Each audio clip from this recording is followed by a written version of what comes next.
Hello my student, आप सभी को अपने चैनल एग्जाम फ्री में स्वागत है। आप लोग कैसे हैं? अच्छे होंगे, मस्त होंगे, ज़बरदस्त होंगे।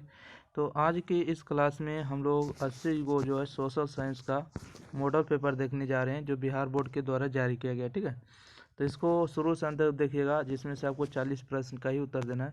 और देखिए, अपने एग्ज़ाम को आप जो पढ़ें उसको जाँच करिए कितना सही है कितना गलत है। आपको आंसर पता है तो ज़रूर कॉमेंट बॉक्स में बताइएगा। देखिए, क्वेश्चन नंबर 1 है, बिहार का कितना क्षेत्र वनों से आच्छादित है? इसका सही जवाब होगा 7%। ठीक है, बिहार का कितना क्षेत्र वनों से आच्छादित है, मतलब 7%।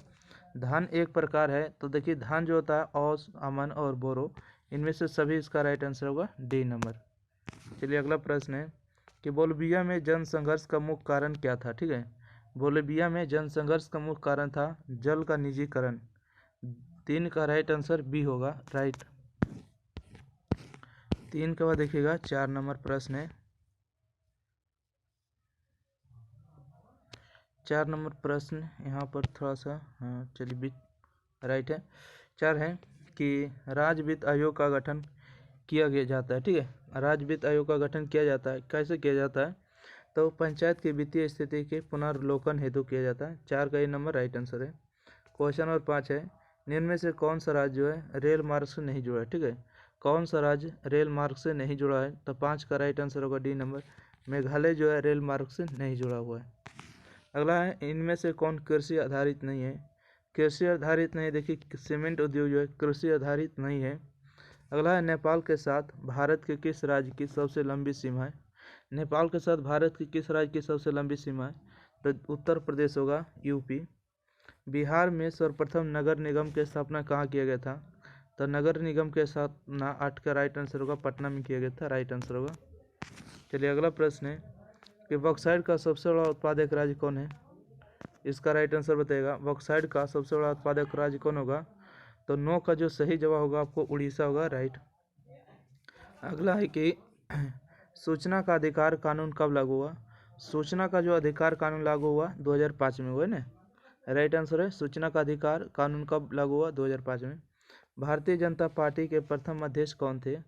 भारतीय जनता पार्टी के जो प्रथम अध्यक्ष थे उसका नाम था अटल बिहारी वाजपेयी, जिसको हाल ही में निदान हो गया ना। आप लोग बहुत ही न्यूज़ सुने होंगे। अगला प्रश्न है कि पंचायतों में महिलाओं के लिए कितना प्रतिशत आरक्षण है?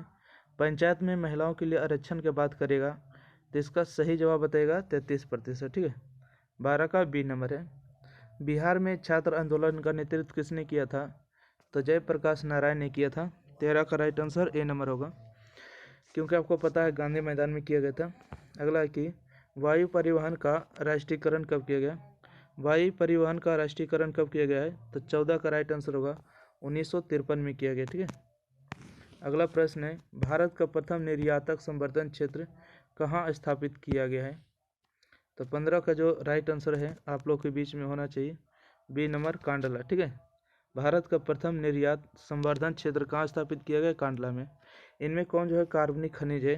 बताएगा कौन कार्बनिक खनिज है? तो कोयला जो है कार्बनिक खनिज है। प्रथम पृथ्वी सम्मेलन कहाँ हुआ था? तो रियो डी जनेरू में हुआ था। ठीक है, ऑप्शन नंबर 20 का सही जवाब है, रियो डी जनेरू में।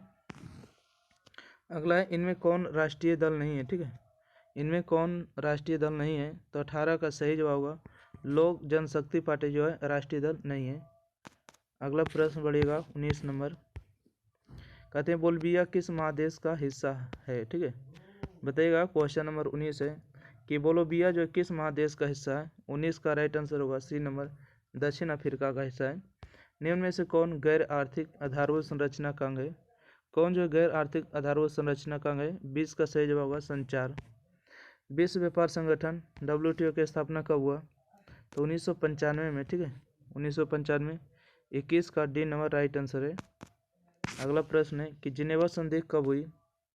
बताइएगा जिनेवा संधि कब हुई है? 22 नंबर का सही जवाब होगा 1954 ईस्वी में हुआ। ठीक है, पंजाब में भूमि निम्नकरण का मुख्य कारण क्या है? पंजाब में भूमि निम्नकरण का मुख्य कारण क्या? अधिक सिंचाई होना चाहिए। तो इसका राइट आंसर डी नंबर होगा। ग्रामीण बैंक के संस्थापक कौन है? ग्रामीण बैंक के जो संस्थापक है प्रोफेसर मोहम्मद यूनुस हो जाएगा, जो कि आपको पता होना चाहिए कहाँ के। अगला है, मुद्रण कला का आविष्कार कहाँ हुआ?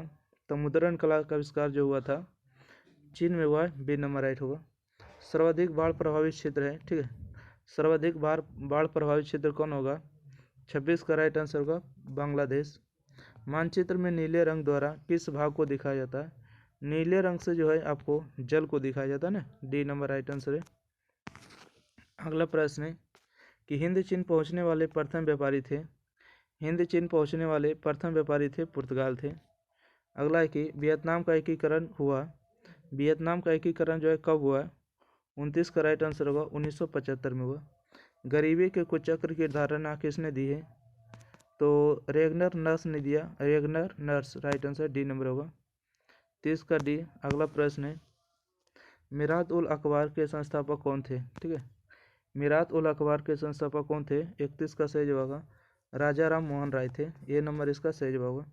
नीति आयोग का गठन कब हुआ? तो जनवरी 2015 में हुआ। नीति आयोग से पहले कौन था? तो बोलिएगा योजना आयोग था। किसे सीमंत गांधी के नाम से जाना जाता है? अब्दुल गफ्फार खान, जो कि पाकिस्तान के रहने वाले, उन्हें सीमंत गांधी के नाम से जाना जाता है।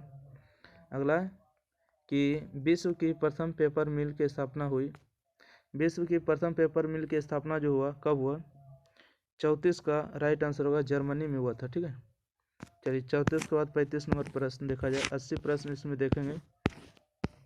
अगला है कि भारतीय रिजर्व बैंक की स्थापना हुई, ठीक है। भारतीय रिजर्व की स्थापना 1 अप्रैल 1935 में हुआ। निम्न में से किसे प्राथमिक क्षेत्र कहा जाता है? कृषि को प्राथमिक क्षेत्र कहा जाता है, और उद्योगों को द्वितीय क्षेत्र कहा जाता है, और सेवा को तृतीय क्षेत्र कहा जाता है। स्वीडन की मुद्रा है, ठीक है, बताइएगा स्वीडन की मुद्रा क्या होगा? 37 का राइट आंसर होगा क्रोन होगा। अमेरिका की मुद्रा क्या है? डॉलर होगा, तो डी नंबर होगा स्वीडन की मुद्रा क्रोन होगा। चलिए क्वेश्चन नंबर हम 38 की ओर बढ़ रहे, ठीक है। क्वेश्चन नंबर 38 में कृषि तथा ग्रामीण विकास के लिए पुनरावृत्ति करने वाली शीर्ष संस्था कौन है? 38 का जो सही जवाब होगा नाबार्ड होगा, ठीक है। सविनय अवज्ञा आंदोलन के समय भारत के वायसराय कौन थे? सविनय अवज्ञा आंदोलन के समय भारत के वायसराय कौन थे? इसका सही जवाब लॉर्ड इरविन थे। चौरी चौरा कांड कब हुआ? चौरी चौरा कांड जो 1922 में हुआ, ठीक है, 1922 option number B right answer है। 41 नंबर है प्रथम विश्व का पहला समाजवादी देश था, ठीक है। विश्व का पहला समाजवादी देश जो कौन था? तो 41 का सही जवाब होगा रूस था।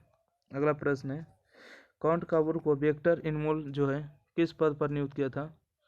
जो इसका जो सही जवाब होगा क्या प्रधानमंत्री के पद पर नियुक्त किया था? बिल्कुल सही जवाब है डी नंबर, ठीक है। काउंट काबूर को विक्टर इनमोला ने किस पद पर नियुक्त किया? प्रधानमंत्री। भारत में सबसे बड़ा मानव निर्मित जलाशय है, तो गोविंद बल्लभ पंत होना चाहिए ना, ऑप्शन नंबर इसका सी बिल्कुल सही जवाब गोविंद बल्लभ पंत होगा।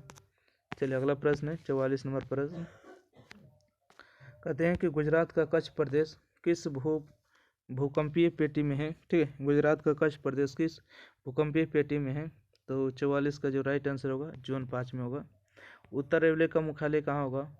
उत्तर रेलवे का मुख्यालय हाजीपुर है, नई दिल्ली, राइट। उत्तर रेलवे का मुख्यालय नई दिल्ली होगा, ठीक है, ऑप्शन नंबर डी है। भारत का संवैधानिक अध्यक्ष कौन है?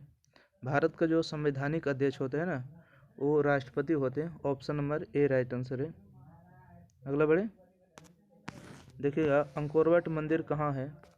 अंकोरवट मंदिर जो है कंबोडिया में स्थित है, ऑप्शन नंबर इसका डी राइट आंसर होगा।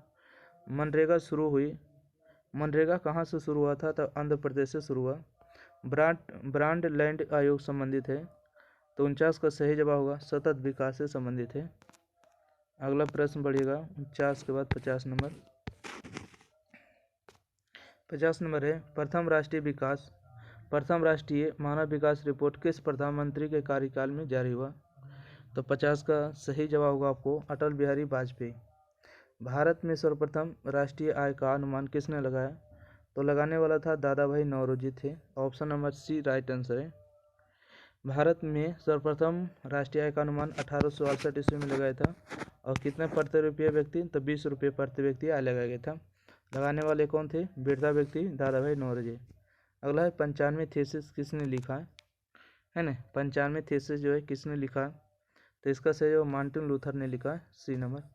कलम नहीं चल पा रहा है। अगला है स्वर्ण आभूषणों की शुद्धता को सुनिश्चित करने के लिए किस मान्यता चिन्ह का प्राप्त होना से? देखिए सोना का सुनिश्चित करने के लिए शुद्ध के लिए हॉलमार्क होना चाहिए, अब 1500 से अधिक अगर कोई वस्तु खरीदते हैं तो उसमें ISI मार्क होना चाहिए। तो ऑप्शन नंबर इसका सी होगा। भारत में पहली जूट मिल कहाँ स्थापित की गई? चौवन का सही जवाब होगा आपको बम्बई में, ठीक है। भारत में पहली जूट मिल कहाँ स्थापित की गई? बम्बई में। अगला प्रश्न है कि संसाधनों की खोज एवं प्रबंधन के लिए किस उपग्रह का उपयोग किया जाता है? संसाधनों की खोज एवं प्रबंधन के लिए किस उपग्रह का प्रयोग किया जाता है? तो 55 का जो सही जवाब होगा सुदूर संवेदी उपग्रह होगा। ऑल इंडिया रेडियो का नाम बदलकर आकाशवाणी कब किया गया? तो 1957 या 60? 56 का बिल्कुल सही जवाब होगा 1957 में किया गया। अगला प्रश्न है 1957 याद रखिएगा। अगला प्रश्न है भारत में प्रथम जल विद्युत संयंत्र स्थापना कहाँ हुई? भारत में प्रथम जल विद्युत संयंत्र की स्थापना कहाँ हुई? 57 का सही जवाब होगा दार्जिलिंग में हुआ। अगला है नंदा देवी राष्ट्रीय उद्यान का? नंदा देवी उत्तराखंड होगा। ऑप्शन नंबर बी याद रखिएगा, ठीक है, नंदा देवी उत्तराखंड। अगला है बिहार की प्राचीनतम नदी घाटी परियोजना है, कौन सी होगा? बिहार की प्राचीनतम नदी घाटी परियोजना दामोदर नदी घाटी होगा। 59 का डी नंबर। अगला प्रश्न है बिहार का सर्वाधिक जनसंख्या घनत्व वाला जिला कौन है? ठीक है, बिहार का सर्वाधिक जनसंख्या घनत्व वाला जिला कौन होगा? तो पटना छोड़ के कोई और नहीं हो सकता है ना। 60 का होगा ऑप्शन नंबर सी होगा। कलम बढ़िया से नहीं चल पा रहा है ना। भारत की वित्तीय राजधानी किस नगर को कहा जाता है? भारत की वित्तीय राजधानी मुंबई को कहा जाता है। भारत सदस्य नहीं है, बताइएगा भारत किसका सदस्य नहीं है? तो भारत जो है ओपेक का सदस्य नहीं है, बाकी दक्षेश का G25 और WTO का सदस्य है। तो बी नंबर इसका राइट आंसर होगा। अगला है कि अंतर्राष्ट्रीय श्रमिक संगठन का मुख्यालय कहाँ है? यानी कि अंतर्राष्ट्रीय श्रमिक संगठन का जो मुख्यालय है कहाँ है? 63 का बिल्कुल सही जवाब होगा जिनेवा में होगा। चिपको आंदोलन के प्रवर्तक कौन थे? चिपको आंदोलन थे सुंदरलाल बहुगुणा। और नर्मदा बचाओ आंदोलन कौन थे? तो बताइएगा मेघा पाटेकर, ठीक है। अगला प्रश्न बढ़े 64 का बी नंबर हो गया चिपको आंदोलन सुंदरलाल बहुगुणा। अगला प्रश्न बढ़िएगा 64 के बाद 65 नंबर। 64 के बाद 65 नंबर प्रश्न यहाँ पर है कौन तापीय विद्युत परियोजना बिहार में है? तो देखिए 65 में जो सही जवाब आपको नज़र आ रहा होगा कि काटी तापीय विद्युत परियोजना बिहार में, कालगांव तापीय विद्युत परियोजना बिहार में, नवीनगढ़ तापीय विद्युत परियोजना जो है बिहार में। तो इसमें से डी होगा। एल्युमिनियम किस खनिज से संबंधित है? एल्युमिनियम जो है बॉक्साइड से निकाला जाता है। तो 66 का डी नंबर होगा। अगला सहकारिता शाखा समिति कानून कब पारित हुआ? तो 67 का राइट आंसर होगा 1904 ईस्वी में हुआ, ठीक है। चलिए अगला प्रश्न बढ़िएगा क्वेश्चन नंबर 68। क्वेश्चन नंबर 68 में देखिए कहा गया भारत के सकल घरेलू उत्पाद में किस क्षेत्र का सर्वाधिक योगदान है? भारत के सकल घरेलू उत्पाद में किस क्षेत्र का योगदान अधिक है? तो सेवा क्षेत्र का योगदान है। उपभोक्ता संरक्षण अधिनियम लागू हुआ। उपभोक्ता संरक्षण अधिनियम 1986 में लागू हुआ, ठीक है, राइट। अगला है बिहार का शोक किस नदी को कहा जाता है? बिहार का शोक कोसी नदी को कहा जाता है और बंगाल का शोक दामोदर नदी को कहा जाता है। अगला महासागर की तली पर होने वाली कंपन का संबंध है। महासागर के तल पर होने वाली कंपन को क्या कहते हैं? तो सुनामी कहते हैं। सी नंबर होगा। बिहार में अति जल दोहन से किस तत्व का संकेंद्रण बढ़ा है? आर्सेनिक का बढ़ा है, ठीक है, ऑप्शन सी इसका सही जवाब। इनमें से कौन आणविकरणीय संसाधन है? देखिए सौर ऊर्जा, जल ऊर्जा, पवन ऊर्जा सभी है नवीकरणीय, बाकी जीवाश्म जो अनवीकरणीय जैसे पेट्रोलियम हो गया, कोयला हो गया, ये सब एक बार उपयोग करिएगा समाप्त हो जाएगा। अगला भारत में मुख्यतः किस प्रकार का कोयला पाया जाता है?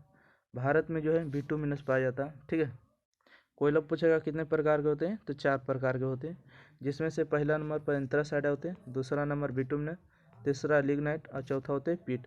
और घटिया कोयला के नाम से कौन जाने जाते हैं? पीटकार जाने जाते हैं। अगला है भारत में सर्वाधिक वर्षा किस स्थान पर होती है? भारत में सर्वाधिक वर्षा किस स्थान पर होती है? तो 75 का राइट आंसर होगा मानसेराम में होती है, ठीक है, मानसेराम मेघालय।